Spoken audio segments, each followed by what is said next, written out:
Shogun warriors. They're on the move. There's Raideen with Delta Wing missiles, Dragoon with a star shooter, and Mazinga with a rocket launcher. The Shoguns. Imagine you command them to defend freedom, protect justice, and challenge evil. The Shoguns. They're ready to strike when you are. Shogun warriors, Mazinga, Dragoon, Raideen, equipped with their own gear, each sold separately from Mattel. Hello everybody, and welcome to another edition of 4.0 and Below, where the good, the fair, and the ugly comics roam. And in today's episode, we're diving back into the archives, and we're going to pull out a full run of Marvel Comics, The Shogun Warriors, which was a 4-color adaptation of some old Japanese anime, which I think when they were imported into the States, all the robots kind of had their own cartoon, and they sort of threw them all under the umbrella of the Force 5. And I think that premiered on Showtime, and I didn't see them until they started showing up on these VHS tapes, which were great and a lot of fun. And I know, seeing these commercials when I was a kid, I really wanted one of those great Mazingers, because I just love the firing missiles and all the accoutrements that come with it. But of course, so this was before the infamous case where the kid shot himself in the mouth with, I think it was one of the Battlestar Galactica toys, and asphyxiated on the missile, and it wound up in his lung, and he didn't die, as most urban legends go, but I think they had to surgically remove it, and so that's why we never ever got our rocket pack firing Boba Fett.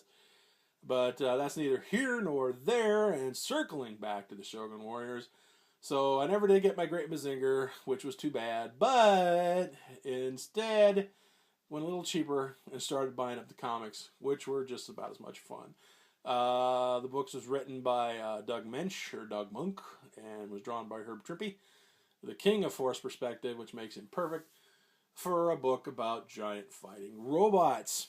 And the story is basically kind of Power Ranger-y, kind of Inframan, where you have this group of the followers of the light, and there was the Great Chaos War against the Agents of Evil and Lord Markon, who was essentially Rita Repulsa or Princess Dragon Mom, essentially. And, they would summon these monsters, and then, of course, the Agents of Light recruited 3 Earthlings. I think it was Richard Carson, Genji Odashu, and Yonga Savage, sort of a group of Rainbow Warriors, and they fought the good fight, and starting with issue number 1. Invincible Guardians in the World of Freedom. Okay, and I think the three robots that they used was Raideen, Combatra, and Dangard Ace. Go with number 2 versus the Elements of Evil.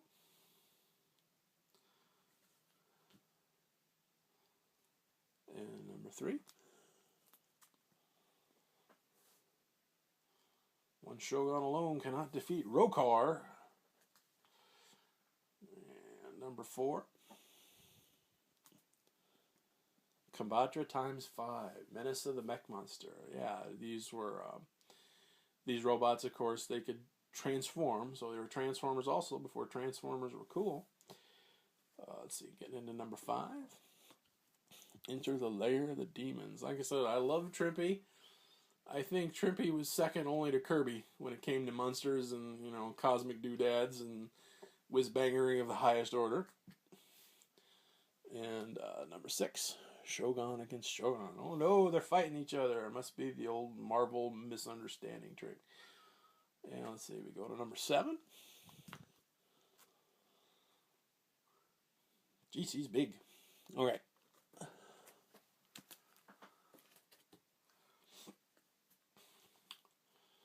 On to issue number 8.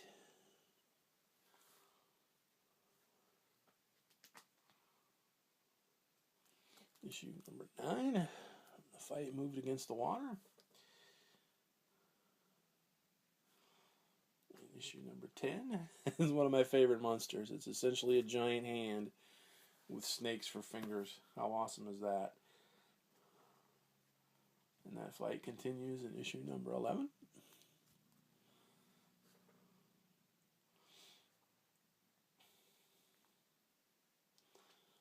Issue number 12.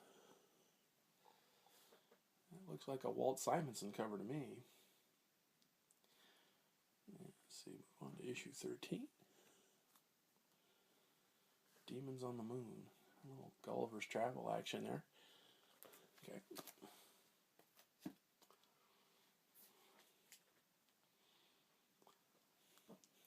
Issue 14. Oh, yeah, now they're fighting Dr. Demonicus. That's right. He showed up later. Oh, he's sort of a player, comes in later in the Godzilla story, but that's another full run for another day. So we'll circle back to that in a future app. Let's see. Oh no, it's a Renegade Raideen versus the Yakuza. Okay. Oh yeah, here's where things take a bit of a twist. Where what was it, the Primal one? I'm trying to remember. It's been a while since I've read these. Basically comes in and wipes out their underground base and wipes out the followers of the light, leaving these guys sort of on their own. And the primal ones they're like outer space invaders, and thought it's kind of like what's the movie I'm thinking of? Day the Earth Stood Still, where they kind of basically come in and say Earth is too far advanced technology-wise, we don't know how to handle it, so we're basically just going to wipe it all off the face of the Earth, starting with the followers of the light, and then also I think they went after Iron Man and the Fantastic Four, who show up here a little bit later. And watch out for those missiles. Don't aspirate on them. Ooh, look at this, Megatron. He said, look at the Force perspective. How awesome is that?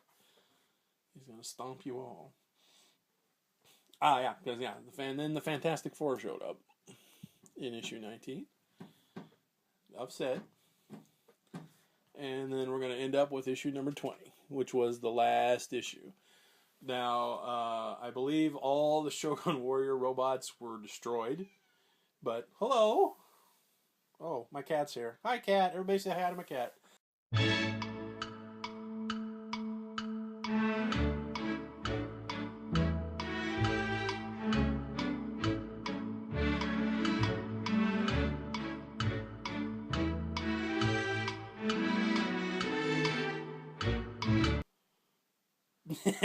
Sorry about that interruption. Anyway, all these Shogun Warrior robots were destroyed by the end of the run, but their spirit sort of lived on a little bit. And of course, I mentioned this earlier in the Godzilla run with a character Red Ronin, which was essentially another kaiju-sized giant fighting robot who took on Godzilla in a couple issues.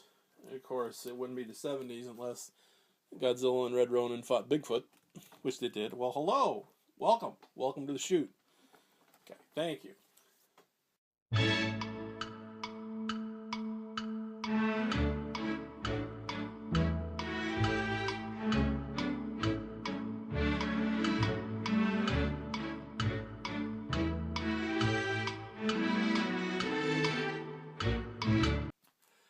Okay, now where were we? Oh, yeah, okay. So the Shogun Warriors wrapped up with issue 20 with all of the giant robots destroyed.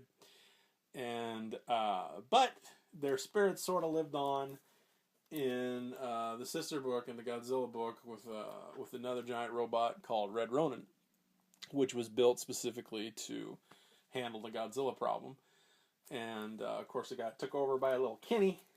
And of course, it being the 70s, of course, Red Ronin and Godzilla were going to fight Bigfoot.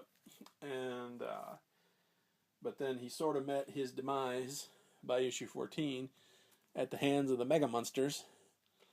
But later, Red Ronin was resurrected, and he wound up fighting the Avengers. But he was also destroyed at the end of that adventure too. But I think he was sort of resurrected here again lately. I'm not too sure. Might have to try to check that out. So that will do it for this episode of 4.0 and below. And we're going to wrap up the Shogun Warriors. And while I never did get a great Mazinger, hey, how's it going? Get out of the way. Anyway, Oh, this is going great. Anyway, yeah, I never got a Great Mazinger toy, but I did wind up getting one of those Gonzillas from the same line. And I remember spending many wonderful days using his Thunderball fist, knocking my Evel Knievel off his stunt cycle. So that'll do it for this episode. I'm going to try to save this in editing. Wish me luck. And until next time, this is WB Kelso, reminding you to never, ever be embarrassed about what you can afford comic book-wise. And until next time, we'll catch you later. Bye-bye. Come here, you stupid animal.